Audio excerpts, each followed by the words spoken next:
Esta edición de este día 10 de noviembre, miércoles 10 de noviembre, a nuestras pantallas llega El Comercio TV, edición de la mañana de Jacob. ¿Qué tal, Robert? Amigos televidentes, muy buenos días. Gracias por acompañarnos en esta nueva jornada informativa con importante información generada durante las últimas horas para compartirla con ustedes. Diario El Comercio ya llegó acá, lo estamos viendo, hay títulos importantes con El Comercio en su edición impresa. De hecho, pues el titular más importante dice segundo intento por un acuerdo, esto es entre el presidente Lasso y evidentemente el movimiento indígena. Pilotos están listos para combatir el narcotráfico. 543 bicicletas de la ciudad guardadas desde la pandemia. Hablamos de la ciudad de Quito. Familiares hacen fila para entregar las medicinas a los privados de libertad. Y Alfaro alista un equipo ofensivo ante Venezuela. Esto, títulos importantes del diario El Comercio que está en circulación. Arrancamos de inmediato con las noticias. Pachacutic respaldará el informe que investiga al presidente Guillermo Lasso en el caso Pandora Papers. Por su parte, el bloque oficialista advierte que se denunciará a quienes pretendan desestabilizar al gobierno. Veamos. Pachacutic respaldará el informe que investiga al presidente Guillermo Lasso en el caso Pandora Papers. Se resolvió como bancada a respaldar el informe que se votó en la Comisión de Garantías Constitucionales. Pero dos de los miembros de la comisión que aprobó el informe y pertenecen a Pachacutic no están de acuerdo con el documento. Al menos en el punto 1 no estoy de acuerdo porque las causales no se configuran para una destitución del presidente, peor aún para un juicio político. El gobierno ha señalado al correísmo como el bloque legislativo que estaría atrás de que con este informe se llame a un juicio político al primer mandatario y aseguran que a las intenciones de UNES se estarían sumando otros asambleístas de Pachacutic. Que hemos conocido que hay al menos unos 6 asambleístas de Pachacutic que tienen una intención de realmente acercarse al correísmo. De ninguna manera, Pachacutic tiene su ideología propia. El correísmo, por su parte, rechaza las acusaciones de supuestamente querer desestabilizar al gobierno. A mí me parece que ahí hay una falta de seriedad a un tema que se lo trata a nivel mundial y el gobierno lo que debería hacer es primero no tachar de conspirativos, ¿no es cierto?, a los legisladores y donde sobre el gran pedido es pedirle al presidente de la República por tercera ocasión que venga al pleno de la Asamblea Nacional. Para los asambleístas de Creo, Izquierda Democrática y Social Cristiano que rechazan el informe y respaldan al presidente Guillermo Lasso, el cómo se aprobó el informe genera dudas. El por qué cambiaron de la noche a la mañana los 20 días que habían aprobado por unanimidad, el por qué había una intención de que ya el 80% del informe estaba listo y después nos dimos cuenta de que ni siquiera existía, e incluso metieron 40 páginas a última hora antes de la votación. Así que también hay que ver si este informe no tiene vicios que haya incurrido sobre todo con la confianza de un informe de más de 300 hojas, la confianza de que lo que se ha trabajado y lo que se ha planteado previamente es lo que tú estás votando. El bloque oficialista anuncia que presentará ante la Fiscalía denuncias contra quienes pretenden desestabilizar al gobierno de Guillermo Lasso. Denuncias y no solo en eso, sino que se está terminando de comprobar la responsabilidad en otros hechos que han ocurrido en las últimas horas en el país y que no descartamos que tengan un mismo hilo conductor. Generar la inestabilidad en el país, para eso tratar de generar una idea de conmoción social y justificar lo que pretendían hacer, destituir al presidente de la República. Informó Valeria Navarro. Y con un discurso conciliador se presenta Carlos Sucunchay, presidente de la Ecuarunari, antes del encuentro que el sector indígena mantendrá con el presidente Guillermo Lasso. Y entre tanto, Juan Manuel Fuertes, subsecretario de Gobernabilidad, dice que no es muy optimista con los resultados que se pueda obtener. Le contamos. De forma reservada, organizaciones indígenas se reunieron en la sede de Pachacutic, centro norte de Quito, para ultimar detalles del segundo encuentro que mantendrán con el presidente de la República, Guillermo Lasso, este miércoles en Carondelet. Carlos Sucusañay, titular de la Confederación de Pueblos de la Nacionalidad Quichua del Ecuador, Ecuarunari, dejando abierta la posibilidad. Es decir, ustedes son optimistas que el día de mañana sí va a haber resultados en el encuentro con el Ejecutivo. Por el bien del país, por el bien del presidente de la República, el presidente tiene que entender al pueblo ecuatoriano. No, tiene que entender, posiblemente. No tan optimista se muestra Juan Manuel Fuertes, subsecretario de Gobernabilidad. Los antecedentes no dan el combustible para ser optimistas, pero bueno, esperemos que nos den una sorpresa mañana. El sector indígena insiste en la propuesta que el precio del diésel se fije a $1.50 y la gasolina extra y Ecopaís en $2. Ahí habrá que dialogar porque atrás del presidente de la República y atrás de nosotros, como dirigentes de los sectores sociales, también están viendo. Lo que nosotros vamos a rechazar es las intenciones desde el Ejecutivo que nos pretenda hacer caer que estamos con la gran intención de querer desestabilizar la vida democrática. Eso no es la intención. Esperamos que mañana al menos exista la apertura para continuar debatiendo sobre el particular y encontrando alternativas responsables. El encuentro está previsto dure 2 horas. Estará presidido por el jefe de Estado y varios ministros y un número no mayor de 55 representantes de la CONAIE, FEINE, FENOCIN y FUD. Ellos no ven como estrategia del régimen que horas antes se le haya dado el indulto al ex dirigente Antonio Vargas. Por otro lado, el gobierno nacional como que se quiere ganar puntos con este indulto que se le ha dado a Antonio Vargas. ¿Cómo ven ustedes? Es un derecho, yo creo que es un derecho. Ojalá este sea el inicio para un verdadero reencuentro entre los pueblos del Ecuador y sus gobernantes. Vargas fue sentenciado a 3 años 4 meses en el 2017, acusado de tráfico de tierras, informó Héctor Romero. Y más de 4 horas duró la reunión entre asambleístas de la izquierda democrática y el presidente Guillermo Lasso. Los legisladores hicieron 12 observaciones, entre ellas el congelamiento del precio de los combustibles y el proyecto de ley económico urgente. Informaron que del pronunciamiento del jefe de Estado dependerá el apoyo o no del bloque legislativo a la propuesta. La reunión duró al menos 4 horas. Aquí el bloque de la izquierda democrática le presentó al jefe de Estado algunas de sus propuestas. Por ejemplo, derogar el decreto 231 de octubre del 2021 y establecer el congelamiento del precio de los combustibles sobre la base del valor anterior y avanzar así hacia una política integral de focalización de subsidios.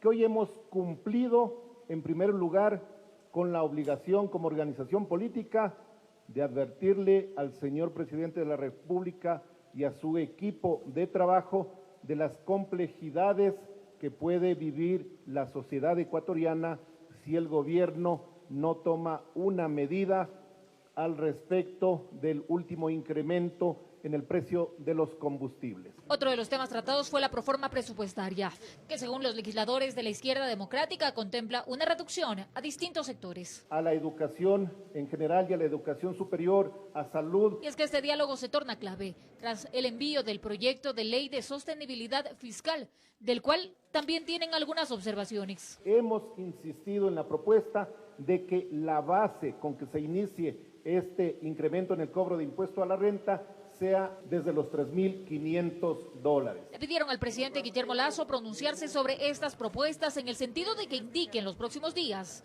cuáles serán acogidas totalmente, parcialmente o rechazadas. Sobre la base de esa respuesta, el Partido Izquierda Democrática tomará una posición para apoyar o no apoyar con los votos de su bloque para que esta propuesta pase. Desde el gobierno responden. Calificaron esta reunión como positiva. Se harán todos los análisis de carácter técnico para poder responder a las demandas que ellos han planteado. Finalmente se indicó que como punto de acuerdo está el de incluir en el proyecto de ley un incentivo para las empresas que contraten mujeres y jóvenes. Informó Marilyn Jaramillo. Preocupación y debate genera la proforma del 2022 en la Comisión de Régimen Económico de la Asamblea Nacional. La observación se centra, amigos, en que si existe o no una reducción en las asignaciones a salud y educación. En la Comisión de Régimen Económico se analiza la proforma presupuestaria 2022 y la principal preocupación de los asambleístas se enfoca en los rubros asignados a salud y educación, pues existen distintas interpretaciones de cómo hacer el cálculo. Que tienen lastimosamente un punto de debate. Nosotros creemos que hay disminución en salud, en educación y universidades. El gobierno sostiene que no hay ese decrecimiento. La discrepancia está en que nosotros miramos el proformado, o sea, es lo que se presupuestaba para el 2021, ellos hablan del codificado, ¿no es cierto?, al mes de agosto o al mes de septiembre del 2021, y entonces ahí va a haber una diferencia. El asambleísta Pavel Muñoz de UNES indica que esto no es algo del actual gobierno, sino que se viene arrastrando también del periodo de Lenín Moreno, y ejemplifica esto con los siguientes números. El dato es que a la educación Respecto a lo que le di en el 2016, a lo que le estoy presupuestando en 2022, a la educación tenemos una disminución cercana a los 800 millones de dólares, y a la salud, respecto a lo que se le entregó en el 2016 y lo que se le entregaría en el 2022, un decrecimiento mayor a los 500 millones de dólares. Mientras que para el legislador Byron Maldonado de Creo no existe una reducción porque el cálculo se hizo de acuerdo a lo codificado al mes de agosto. Que la Constitución establece obligatoriamente los porcentajes que se deben invertir como mínimo en educación y en salud. Entonces, no es verdad que mañana se puede cambiar estos rubros. Ante estas dudas, se ha solicitado la presencia de un delegado del Ministerio de Finanzas para que despeje las inquietudes. Sean los mismos técnicos del Ministerio de Economía y Finanzas quienes se pronuncien al respecto y lo expliquen. Estudiantes universitarios se suman a este pedido de aclaración de cómo se están haciendo los cálculos, pues ellos también advierten recortes para dichas instituciones de educación superior. Lo que nosotros queremos es de que no se llegue únicamente a la comisión o acá a la Asamblea Nacional con una proforma presupuestaria sin antes haber conversado y haber sido explicada cuál fue la fórmula o cómo se llegó a ese tipo de montos. Informó Valeria Navarro. En el 2022, Ecuador finiquitará varios acuerdos de preventa petrolera que fueron suscritos en gobiernos pasados. Sin embargo, aún hay entregas pendientes hasta el 2024. Especialistas creen que si el precio del barril de crudo continúa en ascenso, será necesario renegociar estos convenios para evitar pérdidas económicas. Durante los gobiernos de Rafael Correa y Lenín Moreno, se suscribieron acuerdos de preventa petrolera. El objetivo era recibir créditos a cambio de comprometer la entrega de barriles de crudo. En el 2022 se terminará de pagar varios de ellos. Sin embargo, aún quedan cuentas pendientes. Más o menos en promedio se está debiendo 1.200 millones de dólares. Hablaríamos que se está debiendo unos 30 millones de barriles. El repunte del precio del petróleo a nivel internacional tiene significativas incidencias en los compromisos adquiridos por el Ecuador.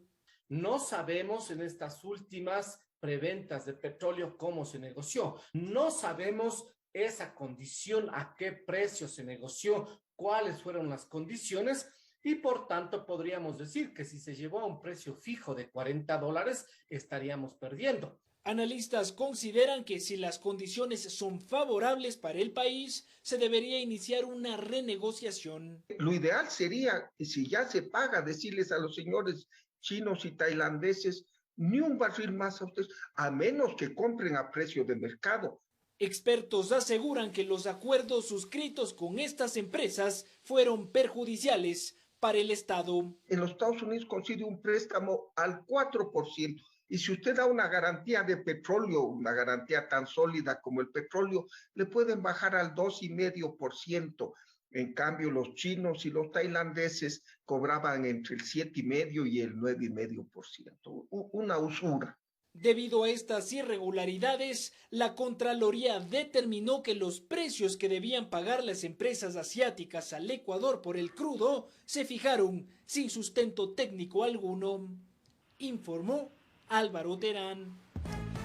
No olvide que hay restricción de pico y placa. Si usted incumple esta norma, las multas son onerosas. La primera vez que incumpla, tiene $60, o sea, un 15% de un sueldo básico unificado. La segunda vez, un 25% de incumplir la norma, que son $100. Y la tercera vez, el 50% de un sueldo básico unificado, que son $200. Cumpla la norma y evítese sanciones.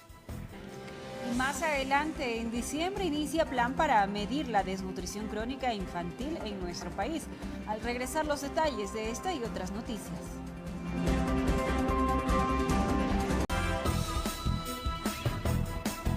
Gracias por continuar en nuestra sintonía, amigos televidentes. El expresidente de la CONAIE, Antonio Vargas, quien cumplía una pena de 3 años por tráfico de tierras, salió de prisión tras ser beneficiado con el indulto presidencial. Vargas defendió la tesis gubernamental del diálogo para encontrar acuerdos con la CONAIE. Pero un ratito, Antonio Vargas saludando. Antonio Vargas, 2 veces presidente de la CONAIE y líder indígena quichua de la Amazonía, fue indultado por el presidente Guillermo Lasso. Así recobró su libertad el Centro de Rehabilitación Social de Macas, donde permaneció 4 meses, cumpliendo una sentencia por tráfico de tierras de 3 años y 4 meses. A su llegada a Puyo, fue recibido por miembros de la nacionalidad quichua y el presidente de la CONFENIAE, Marlon Vargas. En sus primeras declaraciones, agradeció al primer mandatario. Decir pues gracias al presidente de la República, de Guillermo Lasso y todos sus ministros y todo el equipo que ha trabajado para darme el indulto. Ha sido cosa dura. Vargas niega que la clemencia presidencial condicione el diálogo del gobierno con la CONAIE a realizarse este miércoles y en el que tomará parte. Va por el diálogo, recordando que como dirigente participó en 8 levantamientos y en el derrocamiento a 2 presidentes, Bucarán y Maguat. Si ahora el gobierno está invitando al diálogo, tenemos que ir al diálogo, a conversar. Y desde ahí podemos buscar las alternativas, dar un tiempo, decir, bueno, dar planteamientos, dar, como te digo, propuestas y dar un tiempo para ver hasta dónde caminamos. Si de ahí no camina, pues es otra alternativa, ¿no? De su lado, el presidente de la CONFENIAE, Marlon Vargas, admitió que sí es necesario el diálogo, pero con resultados. Adelantó que la Amazonía llevará una propuesta regional. Tiene que haber diálogo con resultados, un diálogo digno, transparente. Solo eso exigimos. Aquí hay grandes demandas de la Amazonía ecuatoriana.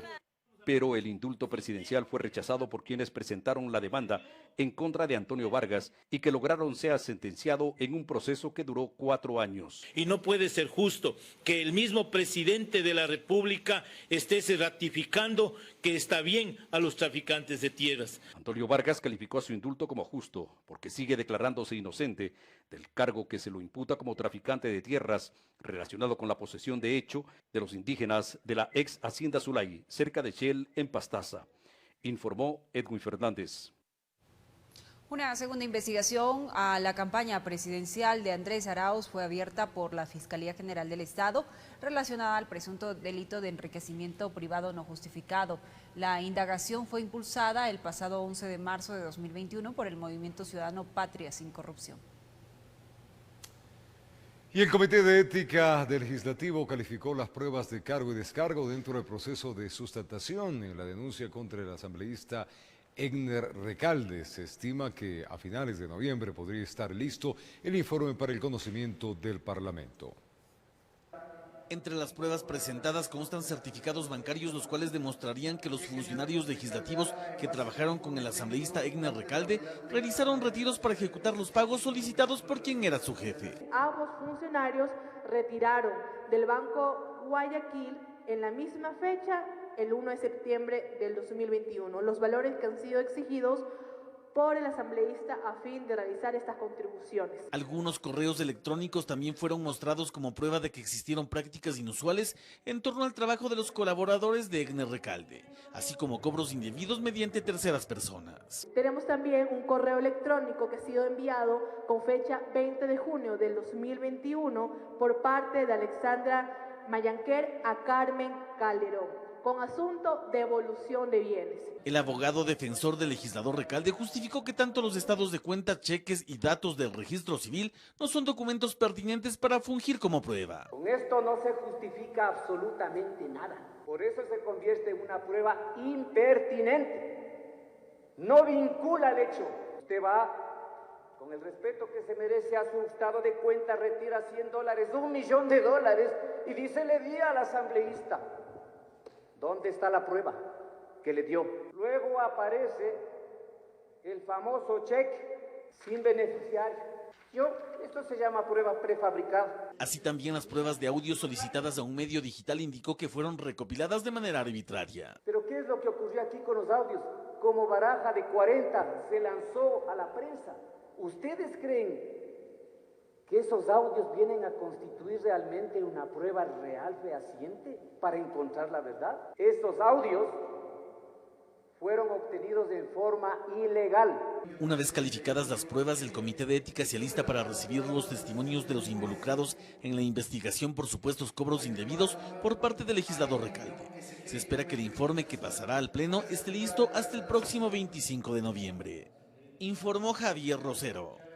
Y es que, amigos, las Fuerzas Armadas están a la espera de los resultados de la investigación sobre los daños en el radar de Montecristi tras la explosión en días pasados. Jorge Cabrera jefe del Comando Conjunto de las Fuerzas Armadas, informó que se tomarán otras alternativas para mantener el control del sector en la lucha contra el narcotráfico, mientras, claro, se repara el radar.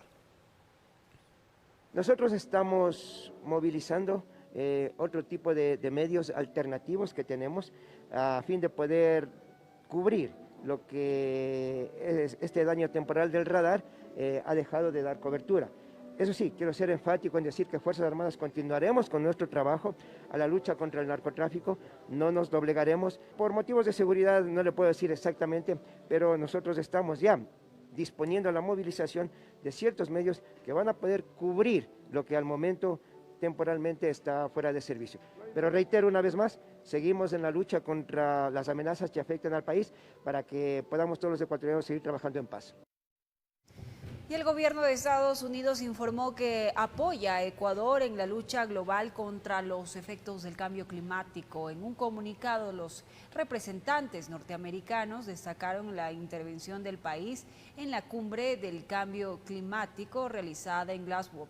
Además, señalaron que incrementarán el financiamiento para proyectos de conservación natural y asistencia al medio ambiente y comunidades locales.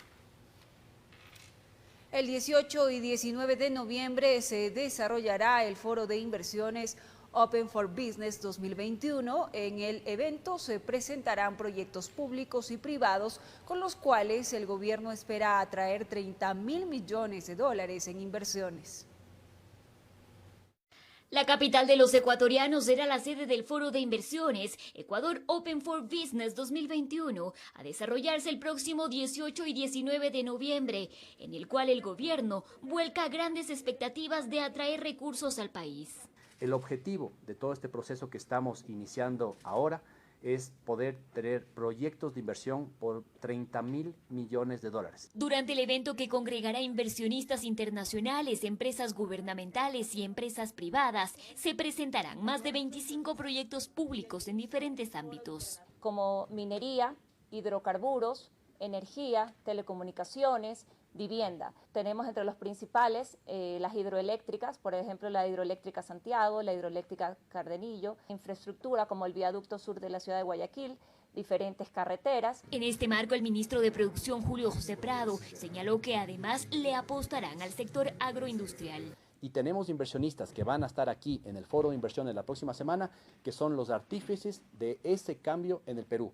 Y vienen justamente no solo a enseñar al Ecuador cómo se puede hacer ese proceso, sino que vienen a invertir ya puntualmente en varios sectores para generar justamente sectores relacionados con espárragos, alcachofas y producción de aguacates, con la visión de comenzar a exportar.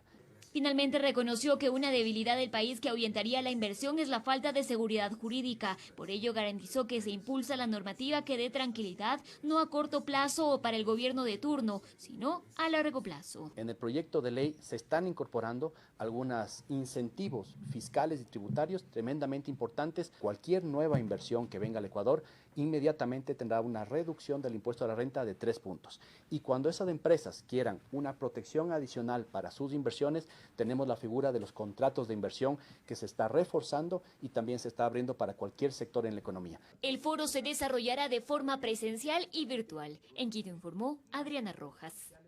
En diciembre iniciará, amigos, el plan piloto para medir la desnutrición infantil. Se trata de una de las estrategias en concreto y largo plazo para combatir justamente esta problemática que causa daños a menores de por vida y que en el país son 2.600 millones de dólares al año. Veamos. El anuncio lo hicieron las autoridades. Ecuador iniciará en diciembre un programa piloto para medir la desnutrición infantil. Este será un primer paso para realizar una intervención desde febrero. Donde vamos a ir durante todo el próximo año a cerca de 370.000 hogares a nivel nacional, costa, sierra y oriente. Vamos a ir en búsqueda de todos esos niños que nacieron durante la pandemia y las madres gestantes. Y es precisamente ese problema silencioso el que se quiere enfrentar, pues por la pandemia la situación se agudizó. Van a captar también, dicen, a aquellos menores que nacieron durante la emergencia y que no están registrados. La meta es que el Estado pueda llegar a esos hogares con los servicios necesarios. Tenemos que asegurar las prestaciones básicas de salud, los chequeos prenatales, vitaminas para la madre durante el estado de gestación. Una vez que el niño nace, el que pueda asistir a sus controles postnatales, el control del niño sano y que reciba también las ayudas nutricionales. Dijeron que se prevé hacer un análisis de aquellos hogares que se encuentran en extrema pobreza. Y son candidatas para recibir un bono que lo hemos denominado por lo pronto un bono de los 1000 días. Es un bono para comprar, que se va a destinar para compra de alimentos, no es una transferencia monetaria simplemente, sino que va destinado a compra de alimentos. Estamos trabajando ya con la empresa privada. A mediano plazo buscan disminuir 6 puntos porcentuales de la desnutrición en las niñas y niños menores de 2 años hasta el 2025. Y luego una meta de más largo plazo que es disminuir la desnutrición crónica infantil en las niñas y niños menores de 24 meses, del 27.2 que fue la última encuesta que tenemos de Salud del 2018, al 10%, no bajar en 10%, sino al 10% para el año 2030. Según la UNICEF, la desnutrición crónica infantil afecta al 27.2% de los niños menores de 2 años en Ecuador. Esta problemática repercute en la productividad del país y tiene un impacto a lo largo de la vida de las personas, informó Marlene Jaramillo.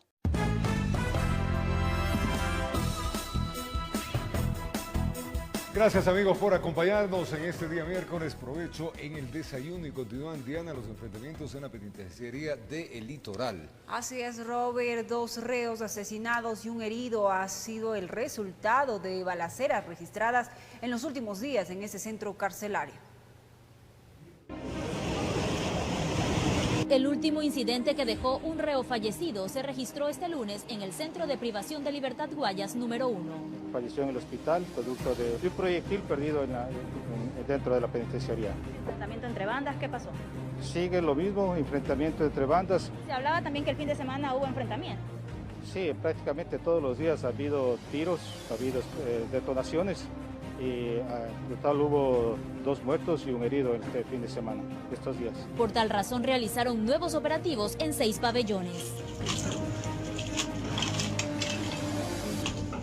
En el 12, en el 10, 8, en el 7, en el 2 y en el área consular. Evidencias encontradas están teléfonos, dinero, armas cortopunzantes y punzantes.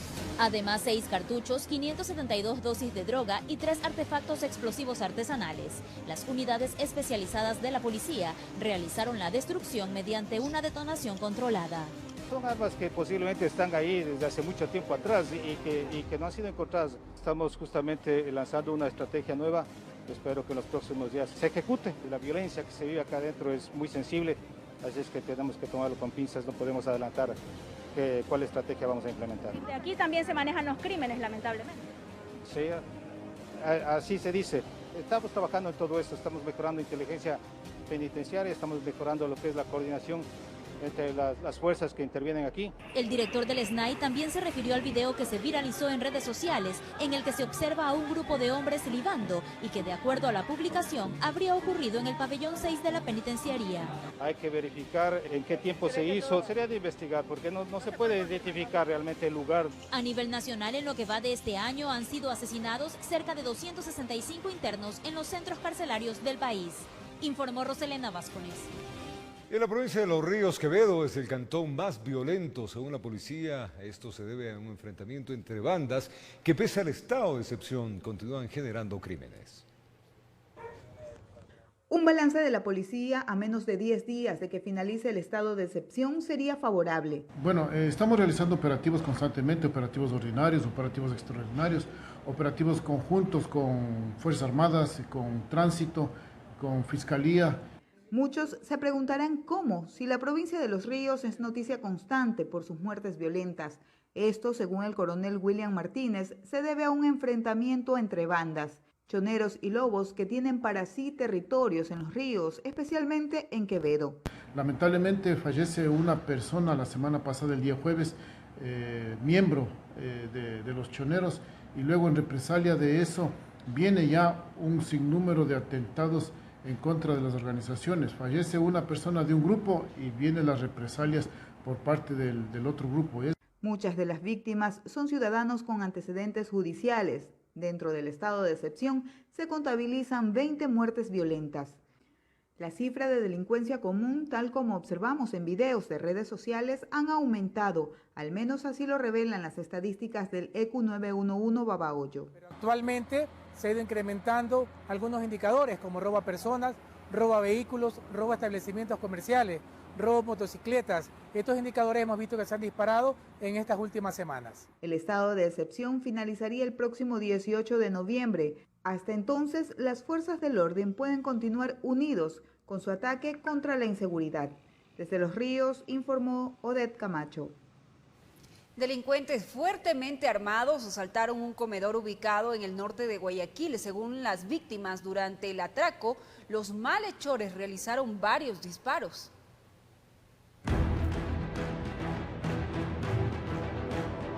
El robo fue grabado por cámaras de seguridad que muestran cómo los delincuentes asaltan a sus víctimas. Vinieron, entraron y robaron a los clientes aquí afuera, aquí adentro. Lo despojaron a un señor que trabaja aquí del mesero y a mi hijo. Se llevaron el dinero de la caja todo. ¿Cuánto? Más o menos aproximadamente unos $600. ¿Las ventas del día? Sí, claro. El asalto se registró en este comedor, ubicado en la ciudadela Las Orquídeas, en el norte de Guayaquil. ¿A cuántos clientes asaltaron? Estaba lleno, pero como que ellos esperaron que se desocupe un poco y entraron. Incluso a una señora se le llevaron la cartera, esa señora entró en shock. Mientras huían, uno de los malhechores realizó varios disparos. Los afectados se lanzaron al suelo. Un proyectil impactó en la pared. Hubieron disparos, 4 disparos hubieron. Uno que pegó en la pared y uno que pegó un carro que le quebró atrás el parabrisas. Por ejemplo, tú no puedes estar armado porque tú sabes que tener un arma en la casa puede ser un delito, pero los ladrones sí pueden estar armados. Habitantes del sector aseguran que los robos se registran a diario, a toda hora y en todo tipo de negocio. Ayer un sujeto venía robando una bicicleta aquí atrás. El restaurante allá lo asaltaron. Ese, ¿cómo se llama? Nuevo ahí ya van 3 veces que lo asaltan. Ya.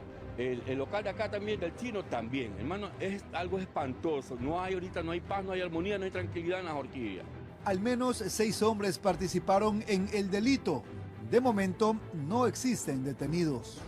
Informó Jorge Salazar. Vamos a contarles, amigos, que delincuentes asaltaron un local de comida rápida en el sur de Guayaquil. La policía intensifica los patrullajes en esa zona.